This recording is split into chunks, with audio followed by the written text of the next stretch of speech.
Tem uma sensação estranha no ar. Não é só impressão sua. Não é paranoia. Não é ansiedade moderna disfarçada de discernimento espiritual. É algo diferente. Algo que pessoas de diferentes países, culturas e denominações estão sentindo ao mesmo tempo, sem combinar entre si. A sensação de que o mundo mudou. De que algo foi virado de cabeça para baixo. De que verdades que pareciam sólidas como rocha agora escorregando das mãos como areia. De que o bem foi renomeado de mal, e o mal ganhou bandeira, parada e aplauso. E tem cristãos ao redor do mundo abrindo a Bíblia, chegando no 2º capítulo de 2 Tessalonicenses, e perguntando em voz baixa: será que é isso? Será que já chegamos aqui? Essa pergunta merece uma resposta séria. Não histérica, não sensacionalista, mas honesta, bíblica e com os 2 pés no chão. Vamos começar pelo começo. Paulo estava respondendo a um pânico real. O ano é por volta de 51 depois de Cristo. Paulo tinha acabado de passar por Tessalônica, uma cidade portuária da Macedônia, hoje no norte da Grécia. Ele pregou lá por algumas semanas, uma comunidade de fé nasceu, e ele precisou partir às pressas por causa de perseguições. Mas ele não esqueceu aquelas pessoas, e elas não o esqueceram. Quando chegaram notícias a Paulo de que os tessalonicenses estavam em pânico, acreditando que o dia do Senhor já tinha chegado, que tinham ficado para trás, que tinham perdido algo irreversível, ele pegou a pena e escreveu.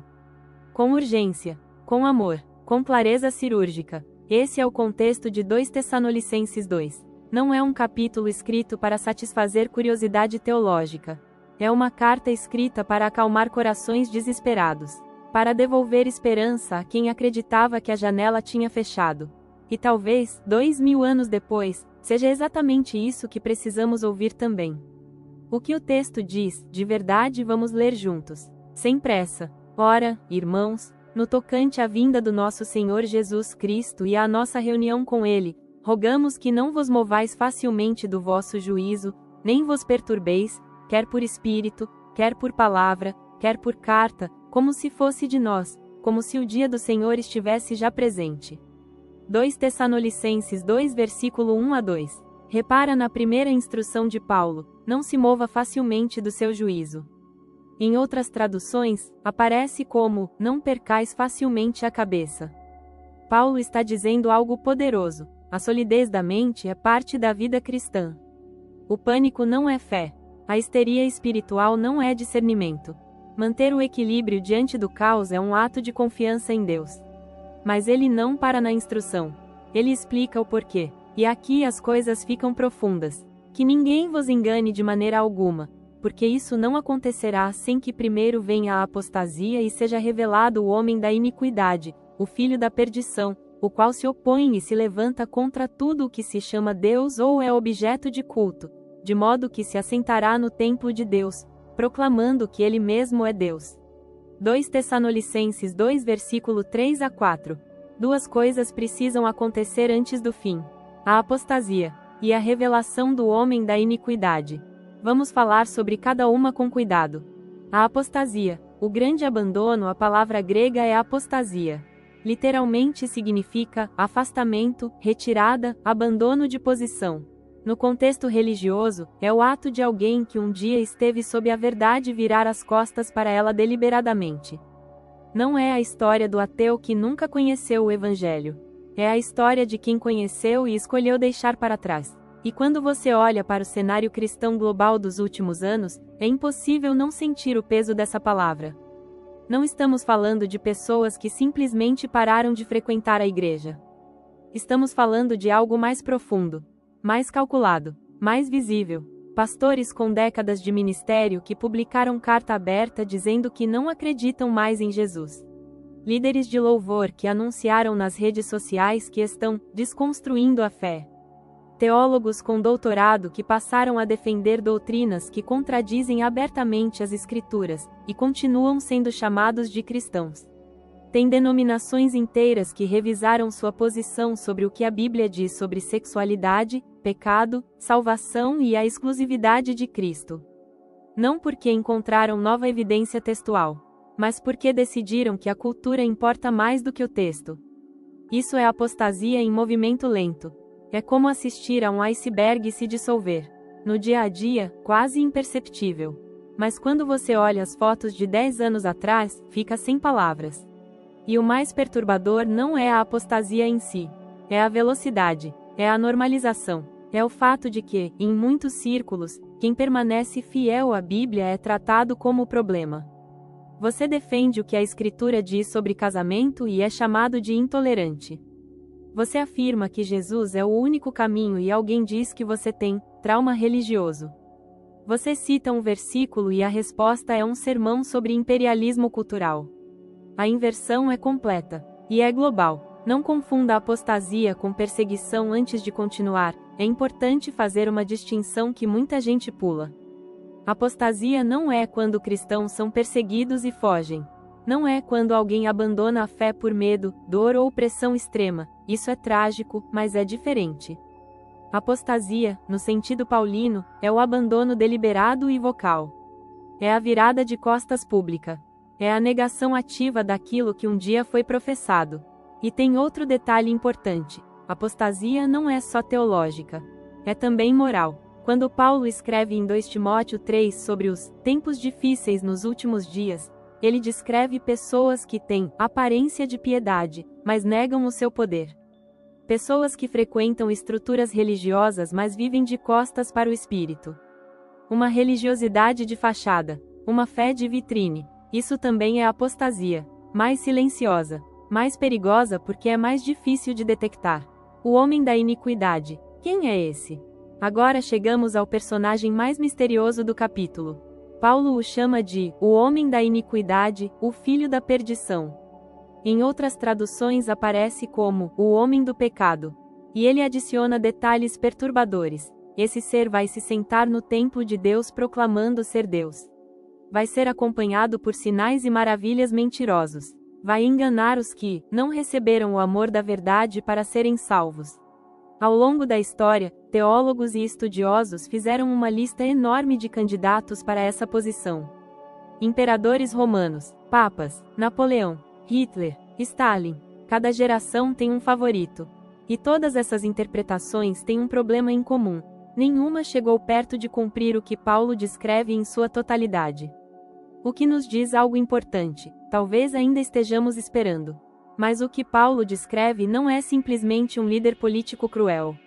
É algo mais específico, mais espiritual. Uma figura que mistura poder político, religioso e sobrenatural. Que não apenas governa, mas é adorado. Que não apenas mente, mas produz sinais que convencem até os eleitos a duvidarem. O que torna esse personagem diferente de todos os tiranos da história é a escala da ilusão.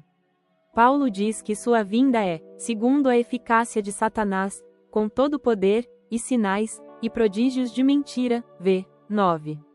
Não é propaganda humana, é algo com dimensão sobrenatural. Isso não diminui a responsabilidade humana, mas coloca o fenômeno numa categoria diferente.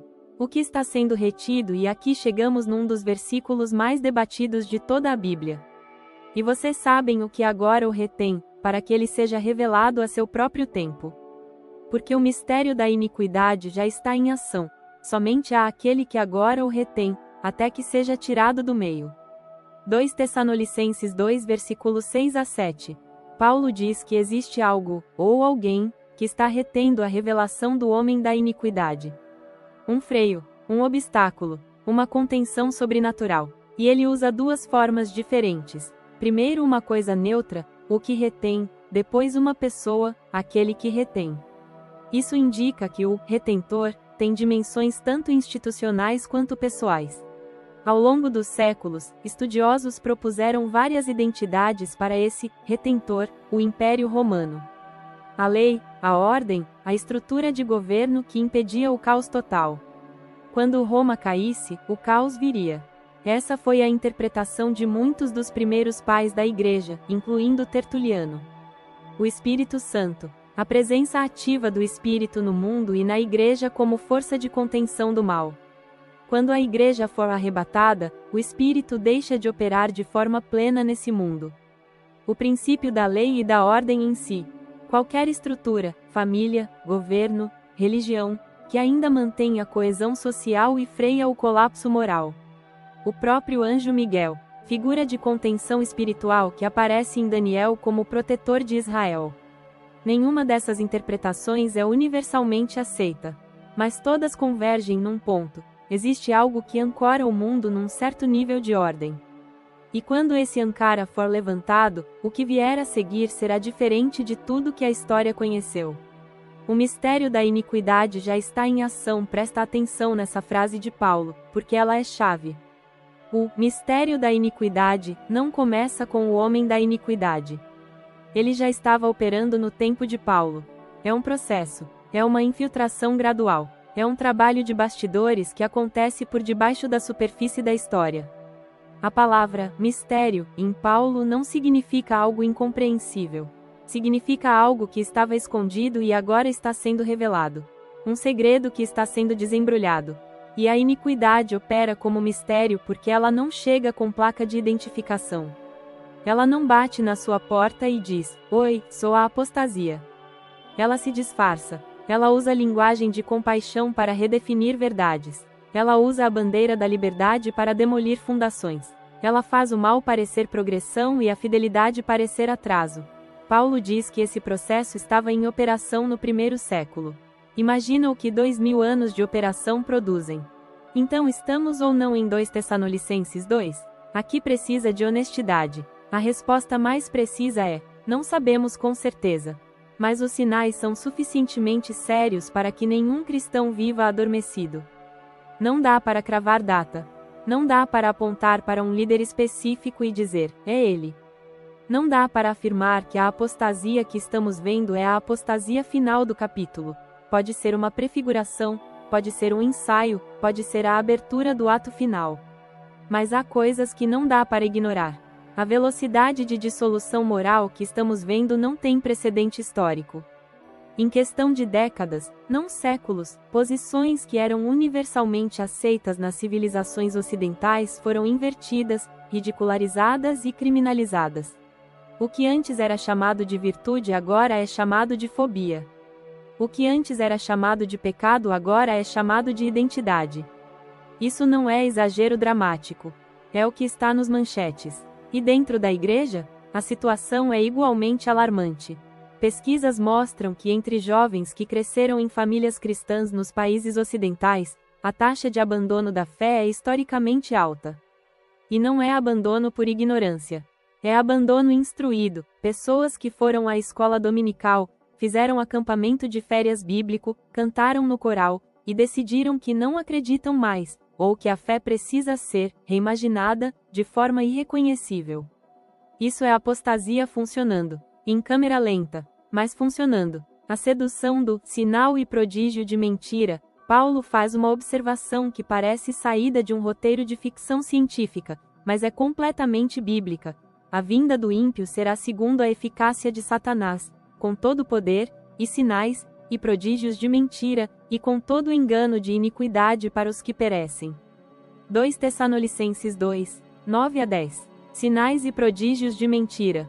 Maravilhas que convencem. Evidências que não são reais mas parecem irrefutáveis. Uma realidade fabricada que se impõe como a única realidade possível. Vivemos numa época onde a tecnologia permite a criação de vídeos falsos tão perfeitos que especialistas não conseguem distinguir do real. Onde algoritmos moldam a percepção de realidade de bilhões de pessoas. Onde uma narrativa pode ser implantada globalmente em 24 horas e ser aceita como fato por multidões sem nenhuma verificação. Não estou dizendo que a tecnologia é o mal. Estou dizendo que as condições para o que Paulo descreve nunca foram tão realistas quanto agora. E há algo ainda mais perturbador no versículo 11. Por isso, Deus lhes envia um poder de ilusão, para que creiam na mentira. Esse versículo incomoda muita gente. Como Deus pode enviar ilusão? A resposta está no versículo anterior. Isso acontece com os que perecem, aqueles que não receberam o amor da verdade para serem salvos. V. 10.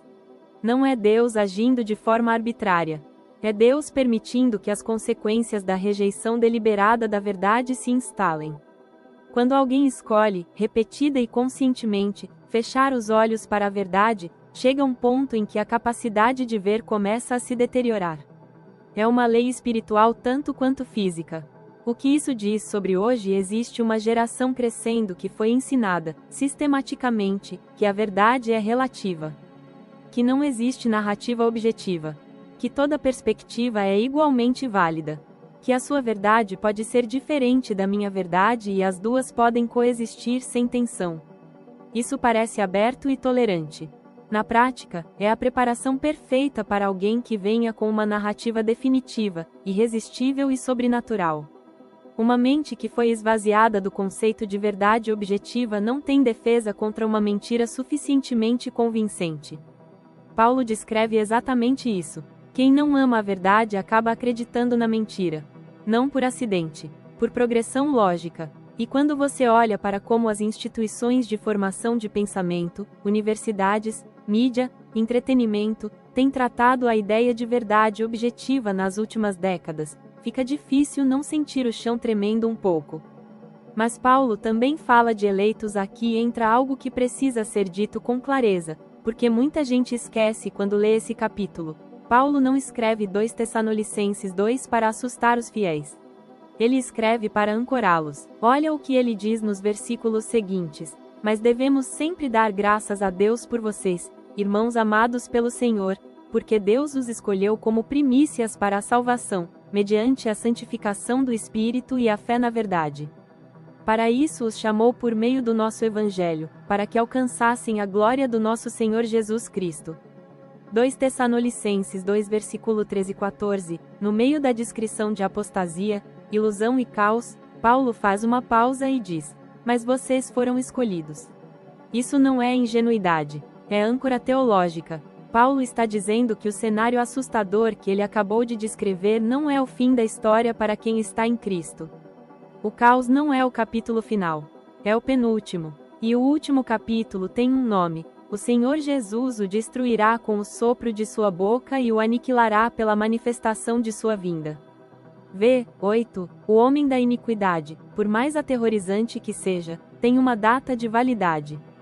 E essa data é fixada pelo sopro da boca de Jesus. Não por força militar, não por argumento filosófico, por uma palavra. O perigo de duas posições extremas. Quando esse tipo de discussão acontece, o debate quase sempre escorrega para 2 extremos igualmente perigosos. O primeiro extremo, o alarmismo que paralisa. O fim está chegando. O anticristo já está entre nós. Tudo está perdido. Feche as cortinas, tranque as portas, estofar o bunker. Isso não é fé, é medo com verniz bíblico. E produz uma cristandade assustada, reativa, que enxerga inimigos em todo lugar e perde a capacidade de amar, servir e engajar o mundo com o Evangelho. Paulo não escreve esse capítulo para produzir pânico.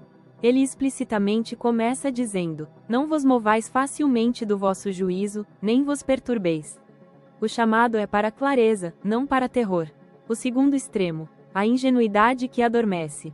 Cada geração achou que estava nos últimos dias. Provavelmente não é nada. A igreja tem sobrevivido a tudo. Vai passar. Isso também não é fé.